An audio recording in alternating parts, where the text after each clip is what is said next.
es admirable su trabajo en temas ambientales. Ella ha estado acá trabajando en la región por más de 20 años en América Latina. También es parte de la Sociedad de Periodistas Ambientales, la Asociación Nacional de Escritores Científicos y la Asociación de Prensa Extranjera del Perú. Bárbara Fraser, bienvenida. Gracias. Muchas gracias.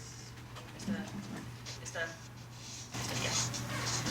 Bueno, muchísimas gracias por la invitación y es un enorme placer poder compartir este bloque con Katia, porque con Katia nos conocimos viendo el tema de derrames de petróleo en la selva hace 12 años, algo por el estilo así.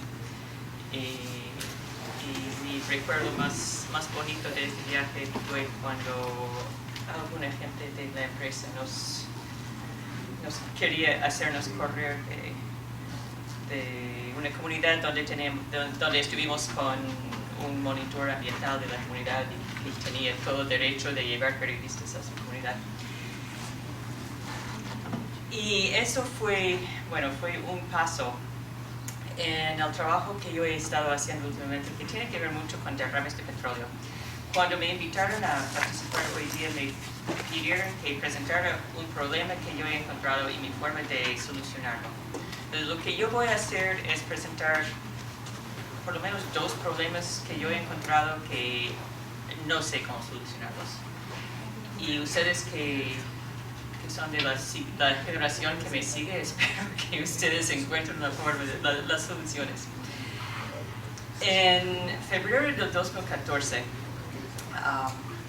hubo una reunión en una comunidad que se llama 2 de Mayo en el río Marañón, donde representantes de algo así como 5 entidades del estado estaban presentando resultados de análisis que ellos habían hecho de aguas, sedimentos y suelos en 17 comunidades indígenas que estaban río abajo de operaciones de petróleo.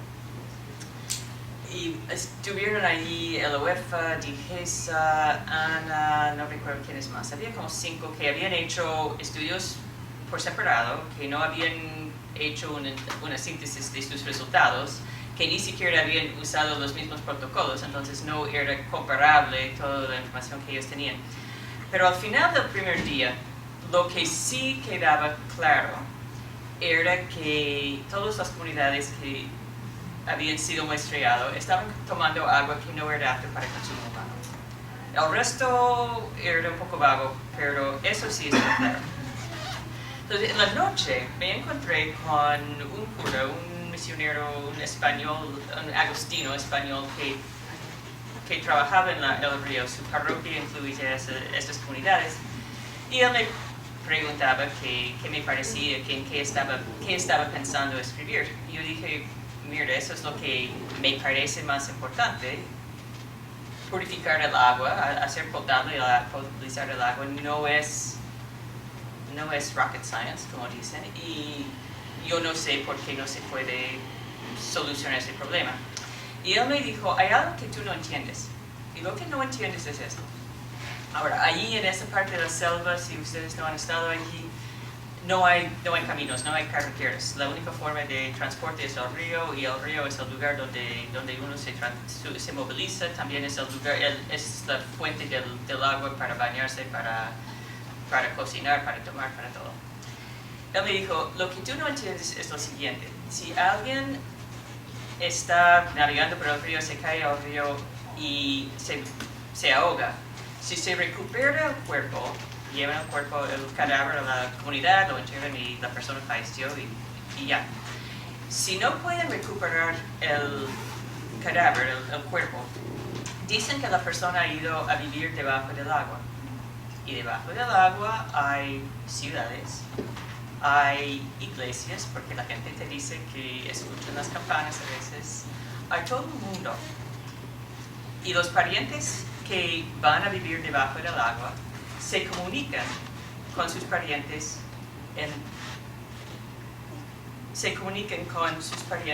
en la tierra.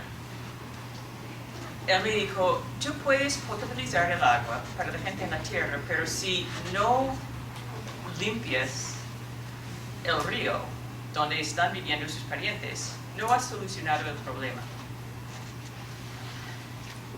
Y yo me quedé pensando, era como las 11 de la noche, me fui a dormir, pero yo había estado en este país 25 años y nunca había escuchado eso. Nunca había visto ningún estudio de impacto ambiental que hablaba de este tipo de creencia. Esto fue el pueblo Kucama, pero no es el único pueblo que tenga una relación de ese tipo. Yo dije, nunca, en 25 años en este país, nunca había escuchado eso. Y nunca lo había visto en un estudio de impacto ambiental. Ya, me fui a dormir y al día siguiente empecé a preguntar, cuando yo estaba haciendo entrevistas, empecé a preguntar a la gente si tenían parientes que vivían debajo del agua. Sí, mi hermano está allí, mi padre está allí, mi tío está allí. Me comunico con ellos a través del chamán. O me visitan en mis sueños. O a veces lo veo en el monte, en el bosque, pero si trato de acercarme desaparece.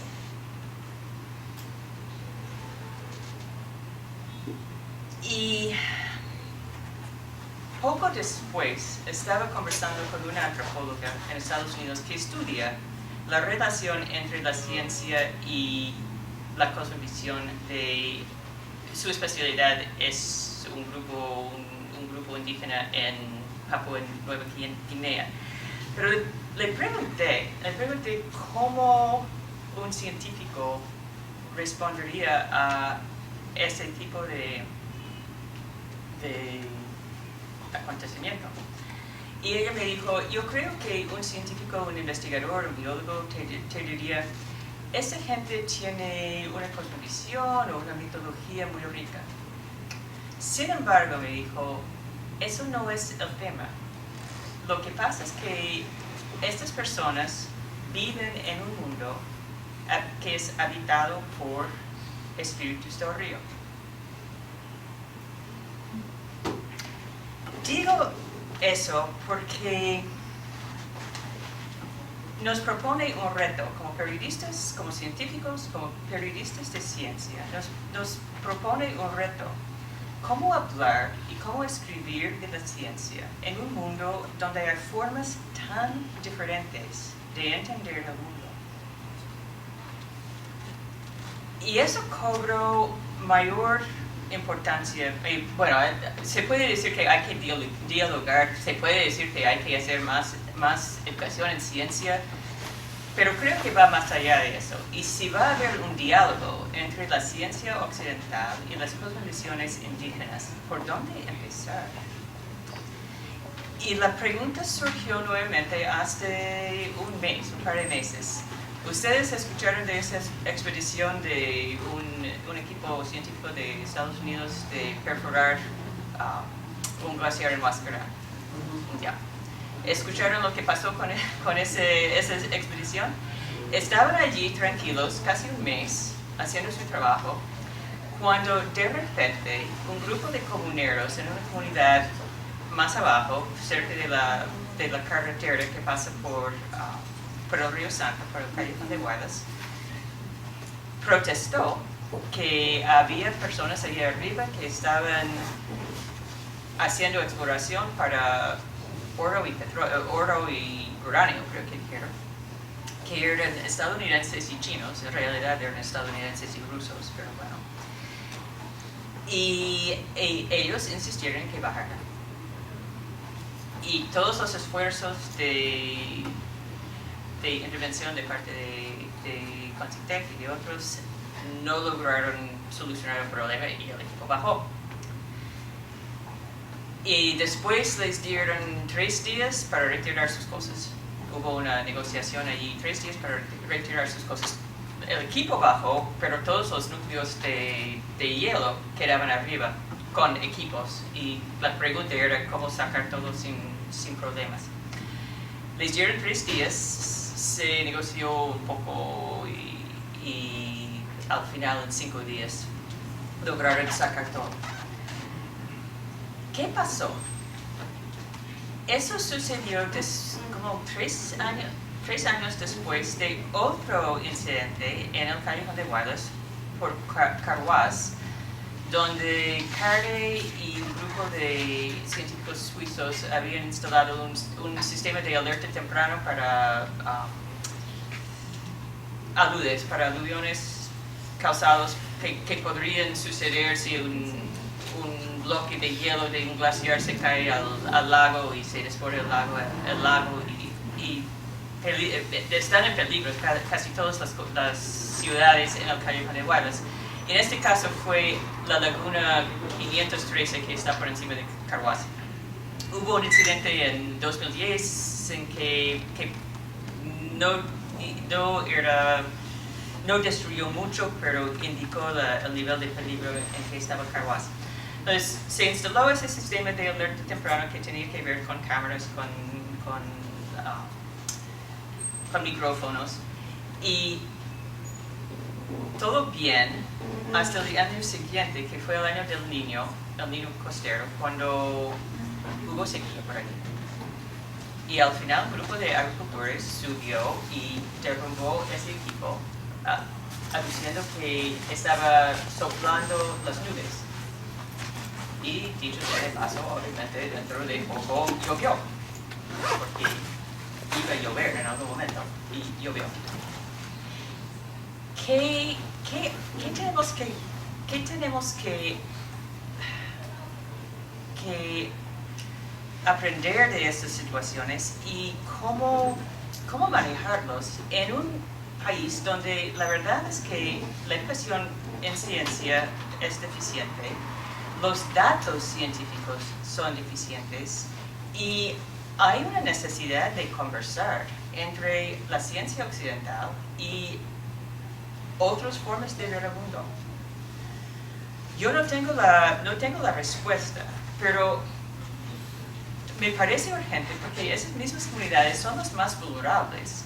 Comunidades que están en los lotes petroleros están expuestos a la contaminación por petróleo, por metales, y no hay datos para decir cuál es el peligro que esas comunidades, esas personas pueden enfrentar. Simplemente no hay una línea de base. Nadie sabe. Hablan de remediación, ahora están empezando a hablar de remediación de los daños, pero no hay una línea de base. Nadie sabe cómo estaban esos ecosistemas antes de los derrames. Entonces, ¿cómo restaurarlos si no existen datos? No existen datos del estado de salud de la gente antes de los derrames. Entonces, ¿cómo saber en el futuro si los derrames pueden haber o no afectado la salud de la gente? Hay una falta de datos, hay una falta de sistematización de los datos y hay una desfase entre esos dos mundos, que hay una brecha entre esos mundos que hay que empezar a conversarlo y a ver cómo cerrarlo y cómo empezar a dialogar.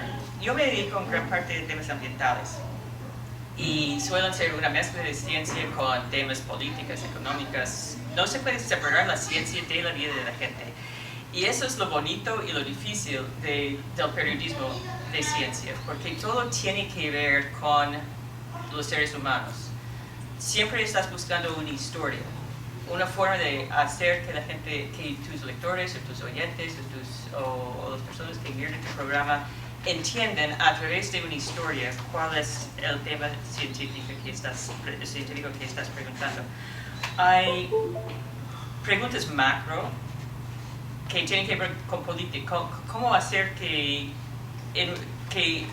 un lugar como la Amazonía, que muchos peruanos no han visto y muchos políticos no han visto, cómo hacer que eso sea relevante para una política de cambio climático, por ejemplo.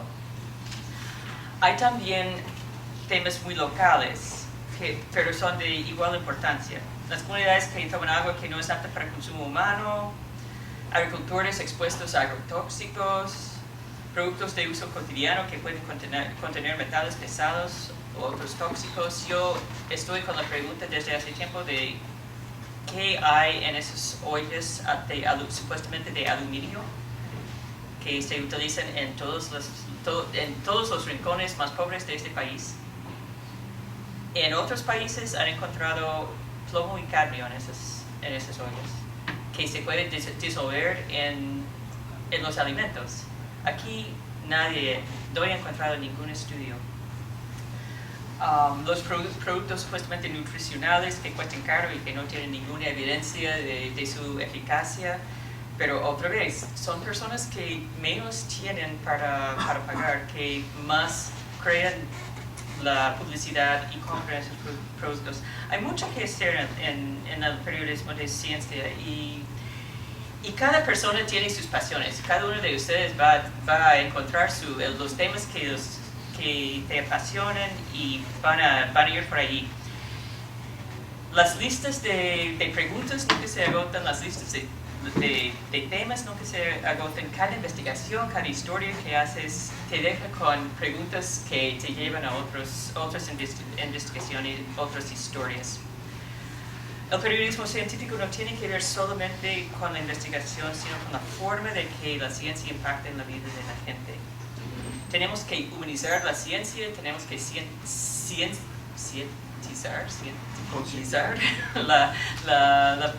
la historia humana, la vida humana también. Hay que insertar a los seres humanos en las historias de ciencia y viceversa.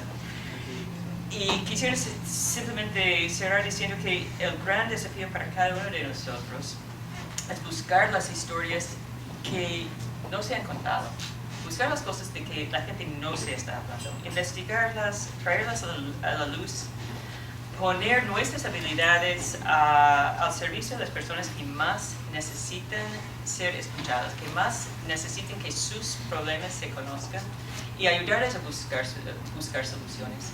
Entonces, les agradezco estos 15 minutos y les deseo todo lo mejor para ustedes que están estudiando periodismo o ciencia o comunicación o cualquier combinación de las cosas. Les deseo todo lo mejor y les animo a seguir en ese camino porque me parece muy importante, va a ser cada vez más importante. Gracias.